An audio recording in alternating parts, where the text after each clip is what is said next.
The new iPhone 15 is nothing short of a disaster. And this is not me coming on here and saying, Android is better. Clearly,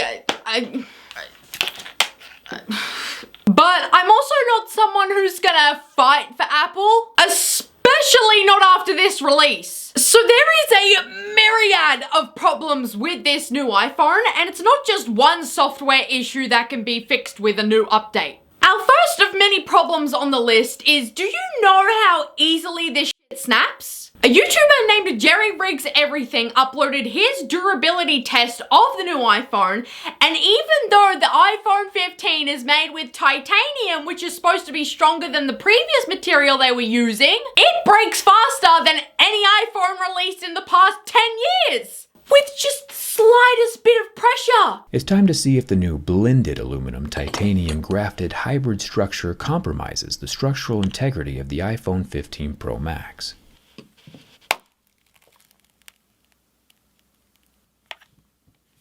Yeah, I'm gonna be honest, I did not see that one coming. Here's Jerry testing the 14. However, with this new iPhone 14 bending from the back, we don't have any flex whatsoever. And again, from the front, we still have a rock-solid sandwich of glass. And then the 13. And if you listen closely, there are a few subtle creaks and groans as it gets bent, but no catastrophic damage. When bent from the front, we have no additional sounds, and the phone remains super solid on all four sides. And then the 12. But with the more solid stainless steel frame and recessed glass on both sides keeping the box rigid, the iPhone 12 Pro is a non-flexing tank of a cell phone, and I'm impressed. No bends, kinks, or cracks of any kind in the frame. Do I have to keep showing you videos? I think you understand the point that I'm trying to make here. How are you going to release a phone made with titanium, make people pay $2,000 for it, and then have it snap as easily as an eggshell? If you have your phone in your back pocket and you dare to sit down when you get in your car, there you go, your ass has just broken your phone. But it wasn't just Jerry who tested the durability of the phone. There was also another YouTuber named AppleTrack who did a drop test with both the iPhone 14 and the 15. And spoiler alert, the 14 was a lot stronger. 3, 2, 1. That completely shattered the 15 Pro, dude. Oh, look at the damage on the back of this phone, man. That is gnarly. Absolute spider webbing. 2 lenses now shattered. 1, the ultra wide, I think is completely shattered.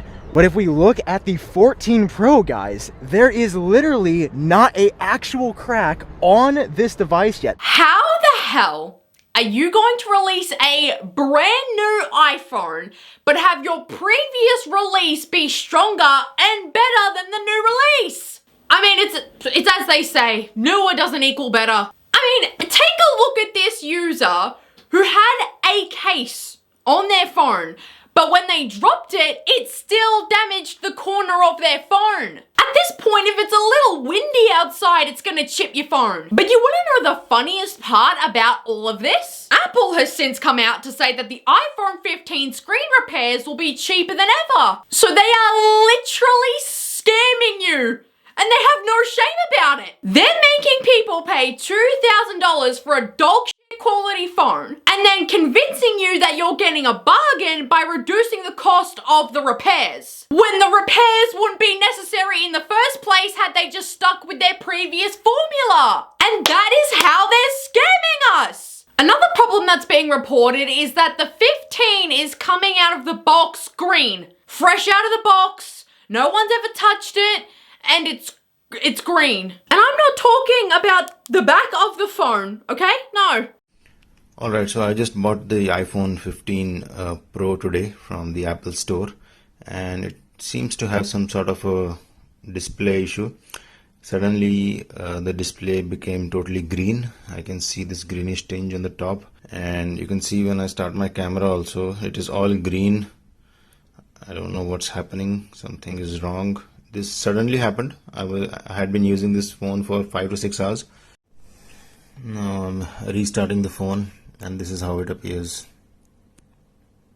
Now, thankfully, Apple did provide this man with a replacement. But if this guy's phone was green, then that means there are thousands of other people who paid their hard-earned money for this phone who are experiencing the exact same issue. Which means all of these people are gonna have to drive right back to the Apple store to get a replacement for something they bought the very same day. But it wasn't just the screen itself that was a different color, okay? Because Apple has also confirmed that simply touching your phone will make it change color. Now, some people out there may think, oh, well, that sounds cool. Well, it isn't, because in this picture here, it looks like this person has had their phone for over 6 years when they've just taken it out of the box. The phone is also quite literally being placed into its box while it's still damaged. Some iPhone 15 Pro units appear to have display misalignment, dirt on the camera lenses, scratches on the screen, and signs of damage in various areas.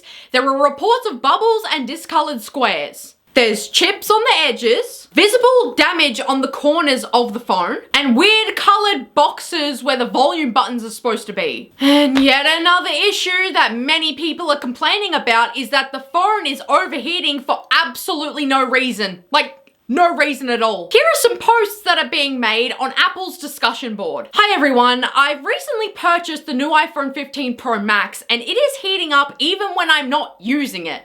I was wondering if anyone else is having this issue or if maybe there's a setting that is causing it that I can turn off. I just got the iPhone 15 Pro today and it's so hot I can't even hold it for very long. I got the iPhone 15 Pro as well and it's overheating when I'm on a call for like 8 to 10 minutes. I was taking pictures and it keeps shutting down due to overheating. And someone on Twitter uploaded a screenshot of the iPhone telling them that the charging was put on hold because of it. So you can't even do something as simple as staying on a short call, taking a picture, or even charging the damn thing without it heating up like a decade-old MacBook. Oh, and also Snapchat is a nightmare to use on the iPhone 15 because the layout is just god-awful. Absolutely love the black space at the bottom of Snapchat on an iPhone 15 Pro. I don't know how this even happens. The iPhone 15 Pro Max has the same screen as the 14 Pro Max, and yet Snapchat has no idea how to handle it. Just use the safe zone. I've had this phone for 24 hours. Here are my day one impressions. I don't know if this is just me, but Snapchat doesn't really work. I mean, it fully functions, but it's like you're using an Android. It seems like Snapchat is trying to run the 14 Pro Max version of the app on the 15 Pro Max, and that just doesn't really work spacing-wise. As you can see here, the name is like into the time. In some situations, the dynamic island just completely cuts off important content. And for some reason, some snaps have like this little black bar on the bottom, and as you can see here, like the Bitmoji in the top is being cut off. Forbes and Bloomberg have reported that the phone is shipping with a bug. Now, this doesn't sound too ridiculous or too out of the ordinary at first, but listen to what's written in this article. That's the description by Bloomberg's Mark Gurman in his latest Power On newsletter, where he says, all iPhone 15 models shipped with a bug that could render the device inoperable if users choose to transfer over their information directly from an old iPhone. Oh my god. $2,000. And you can't even airdrop your concert videos from your old phone to your brand new phone. Oh my god. How are you going to make and approve and then release and then ship an iPhone this impossible to use? Anyways guys, I know that this video was probably a little bit different from my usual content, but I had a shitload of fun filming it. So, thank you all so much for watching and I love you all. Bye!